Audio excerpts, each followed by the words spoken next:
Ito pa mga pare ko, sa halaga lamang na 290 pesos ay pwede na po tayong magkaroon ng business na liquid detergent refilling station. At ito po ay nabili ko lamang sa online store. At pwede ka pong makagawa dito ng 16 liters. So na po natin patagalin. Pag namili po kayo nito, syempre may kasama rin po itong instruction. At kailangan po natin is timba na paglalagyan. So kailangan po ay 16 liters po yung kanyang capacity. At syempre, tandaan yung ating magic sandok na panghalo. Maganda na rin po kayo ng 16 liters of water. Huwag pong sosobra at huwag din pong kukulang. Baka po tumapang or either naman ay tumabang. Sa paghahalo naman ng mga sangkap na to ay huwag po kayo magalala. Kayang-kaya nyo po to dahil pambata lang po to. Kumbaga, mekos-mekos lang po. At nandiyan naman po yung instruction upang gabayan po tayo. Unang hakbang po sa timbang pong walang laman ay ilagay po itong ating sles.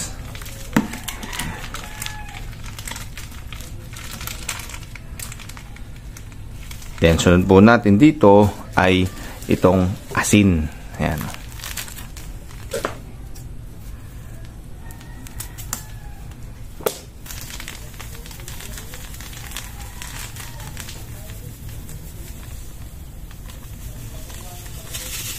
Then, pagkatapos po nito, ilagay po natin itong 2-in-1 foam booster plus bubble enhancer.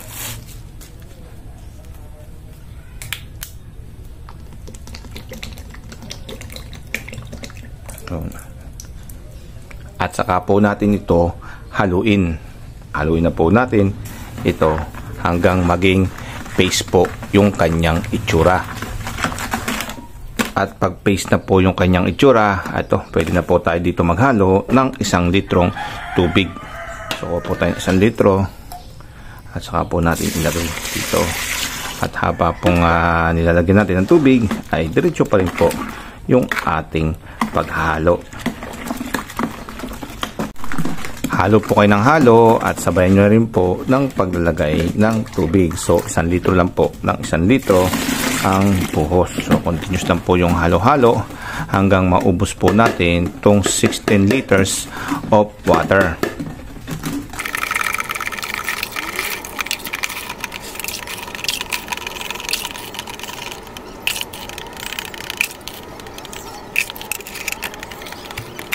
So, in continuous lang po nating haluin to hanggang sa mawala na rin po yung mga durog-durog sa ilalim at yung mga magagaspang. Pag nahalo na po natin mabuti at wala na po tayo nasasalat na magaspang sa ilalim at dito naman po sa ibabaw ay wala na po mga bubo, yan, pwede na po tayo maghalo ng ating mga sumusunod. So, una po dyan, itong ating degreaser. So, pwede na po natin ito ilagay dito at habang nilalagay po natin ay hinahalo na rin po natin siya. Then sunod naman po natin ilalagay ay yung ating 4-in-1. So ito po yung ating antibac, preservative, tsaka neutralizer.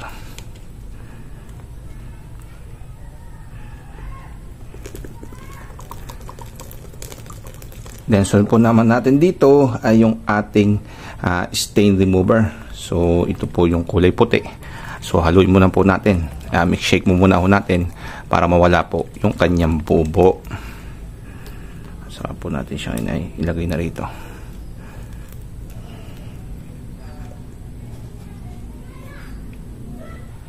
Then so naman po natin dito yung ating scent.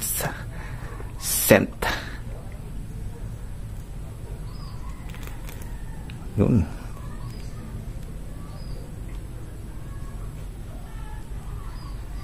At kung makikita nyo, at the same time ay kumukulay na rin po siya.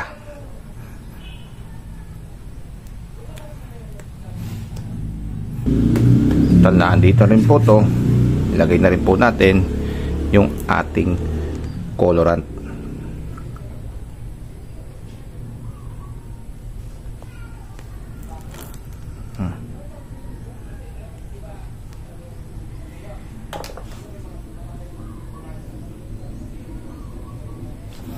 And lastly, yung ating disinfectant.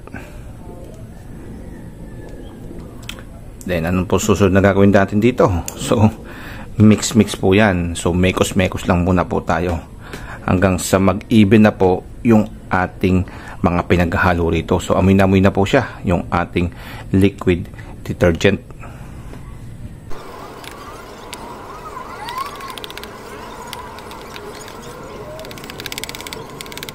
So ito mga pare ko, at okay na po ito. At ang susunod lang po ang gagawin natin dito ay takpan muna po natin at palipasin po natin ang 24 hours. At after po nyon ay pwede na po natin tong gamitin. Makalipas po yung 24 oras at ito na po yung ating liquid detergent. At isasalin na po natin to sa ating dispenser. Ito, pwede nyo po itong gawin pang personal at matagal nyo po siya magagamit, or either naman ay pwede nyo po siyang ibenta at gawin business. Either way ay sigurado po ang inyong panalo at ang inyong tubo.